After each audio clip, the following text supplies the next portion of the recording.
Hey, hey, night shift warriors, day shift legends, and every exhausted nurse in between. This is Christine, and you're listening to the TradNurse podcast. This is episode 11. Today's episode is one I've been putting off recording for a while because honestly, it still stings a little. I finally hit the withdraw button on my NP program 2 months ago. I had put my degree on hold while I moved to Florida with the intention of starting back up last January of 2025. And luckily, I was paying out of pocket, so I did not lose any money, and I can use those credits if I decide to go back. How do I feel? I have never slept better in my entire life. The program is hard, as it should be, but I was putting the time and effort in it, so my grades were good. It was not the amount of work. But what I found out, and this is the real unfiltered story of why I quit the nurse practitioner program and why I think the current NP education model is straight up predatory, and why I'm perfectly happy staying just an RN, making six figures with zero debt. So let's go back to January of 2022. I was on break from nursing to pursue an Airbnb business and focus on health coaching and yoga. I was burnt out, but a proud nurse. I wanted to go to NP school to make a change. I wanted to apply my natural health knowledge and yoga principles to a broader patient population. So I applied to NP schools and factored that the tuition would be about $92K after, you factor in the years, the preceptor, the books, residency costs, tuition, everything. No biggie, right? Just money.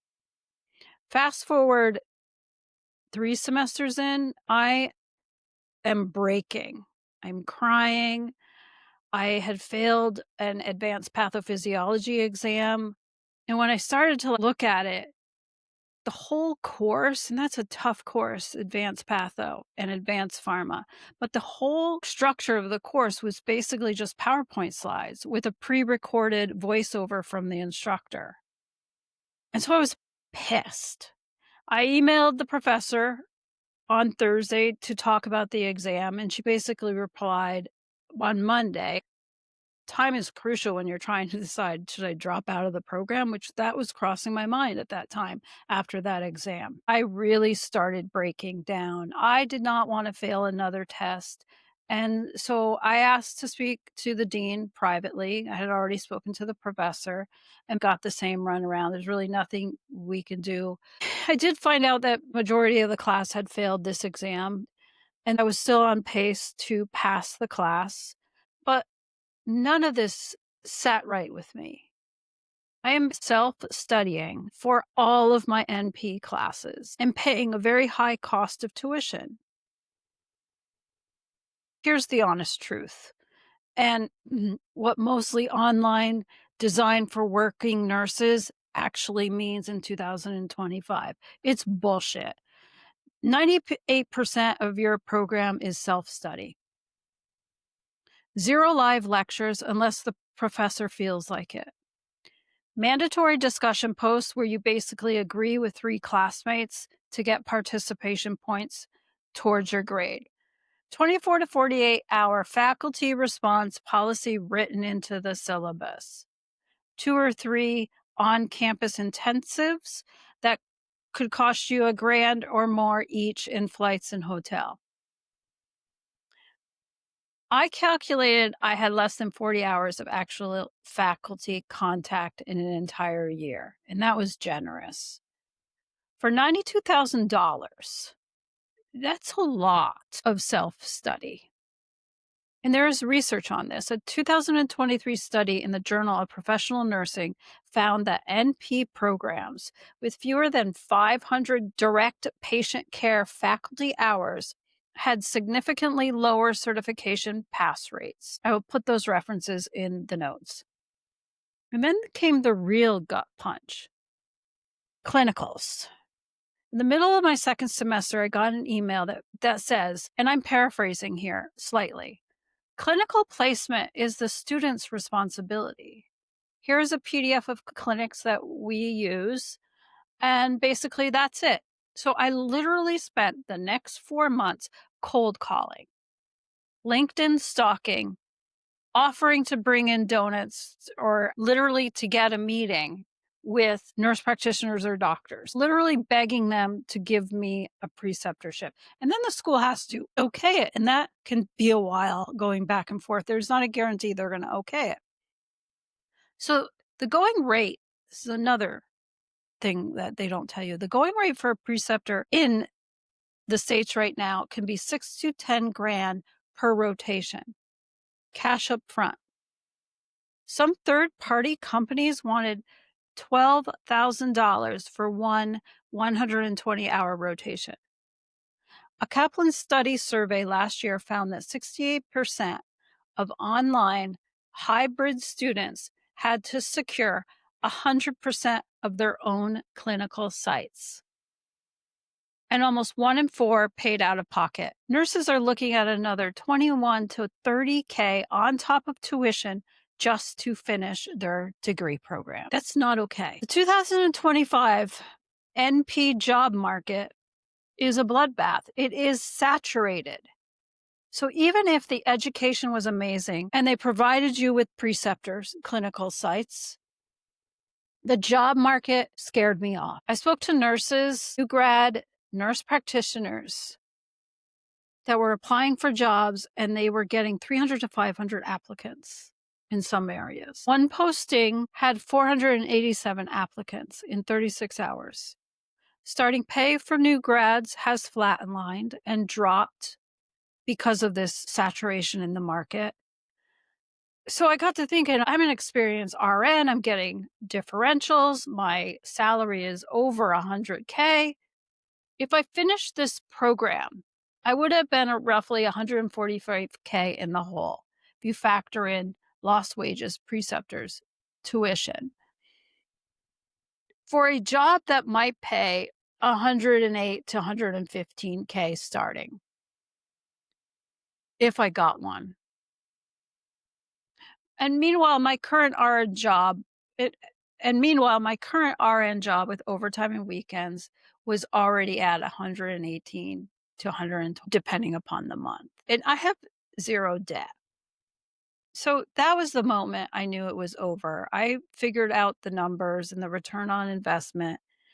And just the breaking point came for me when I was studying, eating crappy food, cold pizza, looking at the job market, talking to other nurse practitioners who are still working as RNs.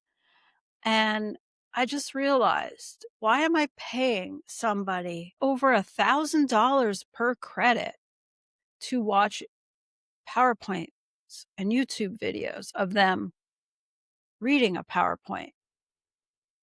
So that was the moment I just decided to withdraw. I wrote a letter to my professor.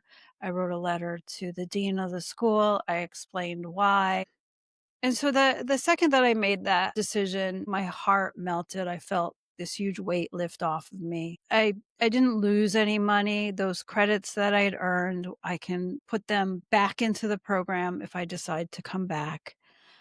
And I don't have any student loans that I took out. So am I a failure? Hell no. I waited for the shame to hit. It never did.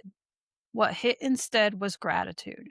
Gratitude that I learned this before I was 150K in debt with a degree that I didn't feel I could use. So gratitude that I still had a job that pays all of my bills, lets me travel, helped me to start this podcast, and gratitude that I didn't have to beg preceptors for clinical hours.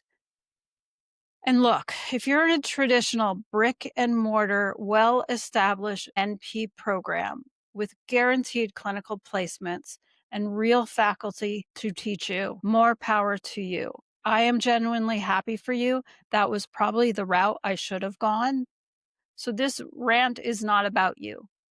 This is about the for-profit, low residency, diploma mill pipeline that is churning out thousands of NPs every year with zero regard for whether we pass the boards or even get hired. So my advice to you is if you are thinking about NP school right now, ask these 5 questions before you send an online program that deposit.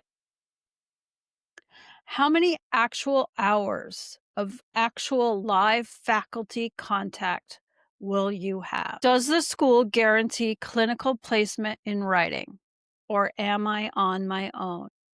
What is the actual new grad NP salary and job availability in your zip code, not the national average? That's misleading. You want to know what jobs are in your zip code. Will I be financially ahead in 5 years from now, or just deeper in debt? Am I doing this for me, or because everyone keeps telling me I should? If the answer to most of these questions is, I don't know, simply walk away, closing that money pit out of your head. So yeah, I'm back to being just an RN. And I've never been prouder of those 2 letters after my name. I'm debt-free. I'm sleeping through the night. I'm picking up extra shifts because I want to, not because I have to, and not because I have nursing school loan payments. So if you are drowning in pathophysiology, PowerPoint slides, and preceptor panic, message me on Instagram at TradNurse. You are not lazy. You are not a quitter. You are allowed to change your mind when the deal turns out that it's a scam. Thank you for letting me vent for the last 10 minutes. I promise you next episode we'll talk about something lighter. Until then, stay safe, stay smart, and fiscally responsible. Sometimes the most radical act of self-care is refusing to set your money on fire. This is TradNurse. Thank you for listening.